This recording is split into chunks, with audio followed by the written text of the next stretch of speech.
আসসালামু আলাইকুম। আশা করি আপনারা ভালো আছেন। আলহামদুলিল্লাহ আমরাও ভালো আছি। সকালবেলা কি কি করি দেখতে থাকুন, অবশ্যই আপনাদের ভালো লাগবে। কথা বলতে বলতে আপনাদের সাথে এই যে বিছানাটা গুছিয়ে নিলাম। আমার বিছানাটা গুছাইনা শেষ। এখন ঘর ঝাড়ু দেব। ঘর ঝাড়ু দিলে মনে হয় যেন অর্ধেক কাজই শেষ হয়ে যায়। আশা করি আমার পুরো ভিডিওটা শেষ পর্যন্ত দেখবেন। অবশ্যই আপনাদের অনেক ভালো লাগবে। অবশ্যই সাবস্ক্রাইব করবেন, পাশে থাকবেন। পরবর্তী ভিডিও ছাড়ার সাথে সাথে যেন আপনি অবশ্যই দেখতে পারেন। আপনাদের সাথে কথা বলতে বলতে আমার ঘর গুছানো শেষ, সমস্ত কাজকাম শেষ। এখন মাছের খাবার দেব। মাছের গ্লাসটা পরিষ্কার করতে হইব, ময়লা হয়ে গেছে। এখন সকালবেলা আর খাবার খাবো। চিয়া সিড ভিজিয়ে নিলাম।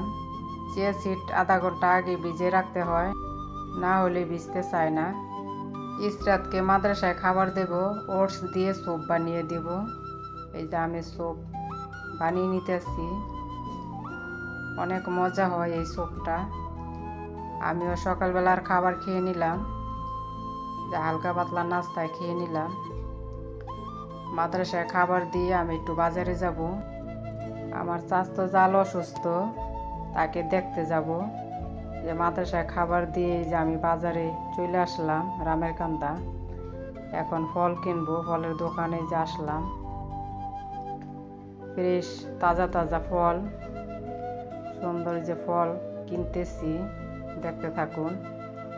মাশাআল্লাহ অনেক সুন্দর সুন্দর ফল। এই যে বাজার থেকে আইসা পড়লাম, দেখতে থাকুন কি কি আনলাম। ফল নিয়ে আমার জালের বাসায় গেছি, যায় দেখি এরা ডাক্তার কাছে গেছে ডাক্তার দেখাইতে। তা আমি বাসায় চলে এসেছি ফল দিয়ে। পরে বিকেলবেলা যাব আমার জালেকে দেখতে। বাসায় আইসা দুপুরবেলা রান্না বান্না করবো, এই জন্য আইসা পড়ছি। আমার ভিডিওটা কেমন লাগলো কমেন্ট করে জানাবেন।